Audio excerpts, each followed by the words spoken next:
মরুভূমির তপ্ত বালুর নিচে ঘুমিয়ে থাকা এক প্রাচীন রাজার মমি আর পাহাড়ের বুক চিরে জেগে ওঠা এক রহস্যময় পাথুরে শহর। কেন 4,000 বছর পার হওয়ার পরও পৃথিবীর বাঘা বাঘা গবেষকরা মিশরের পিরামিড আর জর্ডানের পেট্রার সামনে এসে আজও বিস্ময়ে থমকে দাঁড়ায়? আজকের ভিডিওতে আমরা কেবল কোনো ট্যুরিস্ট স্পট দেখাবো না, আমরা আজ হারিয়ে যাব ইতিহাসের পাতায় ধুলো জমা সেই সব গল্পে যা কালজয়ী এবং অমূল্য। চলুন ঘুরে আসি সভ্যতার দুই মহাকাব্যিক দেশ থেকে। মিশর মানেই পিরামিড আর মমি, এটা তো আমরা সবাই জানি, কিন্তু একটু গভীরে গেলে আমাদের সকলের মাথা ঘুরে যায়। গিজার গ্রেট পিরামিডে এক একটা পাথরের ওজন 2 থেকে 50,000 টন। আজকে থেকে প্রায় 4,000 বছর আগে, যখন কোনো ক্রেন বা আধুনিক প্রযুক্তি ছিলই না, তখন মানুষ কিভাবে ইঞ্চি মেপে এতগুলো পাথর এত উপরে উঠালো? এলিয়েন নাকি কোনো অজানা টেকনোলজি? এই রহস্য আজও অমীমাংসিত। মিশরীয়রা বিশ্বাস করত মৃত্যুর পরও মানুষের জীবন শেষ হয়ে যায় না, তাই তারা মমি বানিয়ে মৃতদেহ সংরক্ষণ করত। মজার ব্যাপার হচ্ছে, তারা কেবল মানুষকে না, পোষা বিড়ালকেও মমি বানিয়ে রাখত। আর আপনি যদি নীল নদে না ঘোরেন, তবে আপনার মিশর সফর পুরোটাই বৃথা। 1000 বছর ধরে মিশরীয় সভ্যতা টিকে আছে এই নীল নদের উপর ভিত্তি করে।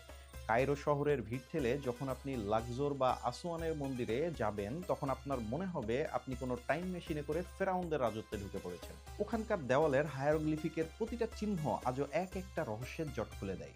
মিশর থেকে যখন আপনি বর্ডার ক্রস করে জর্ডান ঢুকবেন, আপনার মনে হবে আপনি মনে হয় মঙ্গল গ্রহে চলে এসেছেন, বিশেষ করে ওয়াদিরাম মরুভূমি দেখলে।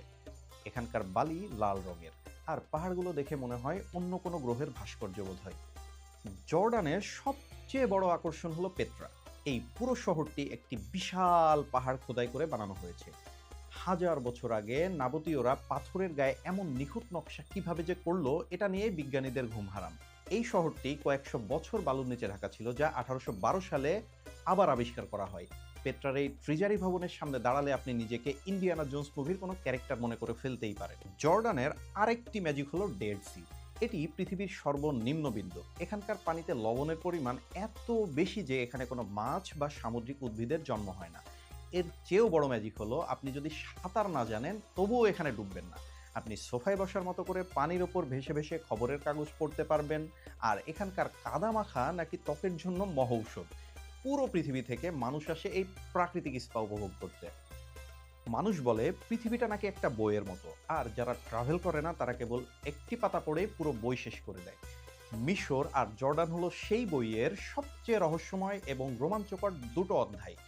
ফেরাউনদের আভিজাত্য থেকে শুরু করে বেদুইনদের আতিথেয়তা, এই অভিজ্ঞতা আপনি আর কোথাও খুঁজে পাবেন না। ইতিহাসের পাতায় নিজেকে যদি আপনার হারানোর ইচ্ছা থেকে থাকে, তবে দেরি না করে এখনই সময় আপনার পাসপোর্টটা ব্যাগ থেকে বের করা। আপনি কি জানেন এই বছরই মিশর আর জর্ডানের রুটটা ট্রাভেলারদের জন্য সবচেয়ে বেশি ট্রেন্ডিং? আপনার যদি মনে হয় আপনি এই অজানা ইতিহাসের সাক্ষী হবেন এবং কোনো রকম হ্যাসেল ছাড়াই পুরো ট্রিপ শেষ করবেন, তবে আমাদের স্ক্রিনে দেওয়া নাম্বারে কল করে ফেলুন অথবা ইনবক্স করুন আমাদের ফেসবুক পেজে। আপনার কাছে কোনটি বেশি রহস্যময় মনে হয়, মিশরের পিরামিড নাকি জর্ডানের পেট্রা? কমেন্টে জানান। ভিডিওটি ভালো লাগলে বন্ধুদের সাথে শেয়ার করুন। আল্লাহ হাফেজ।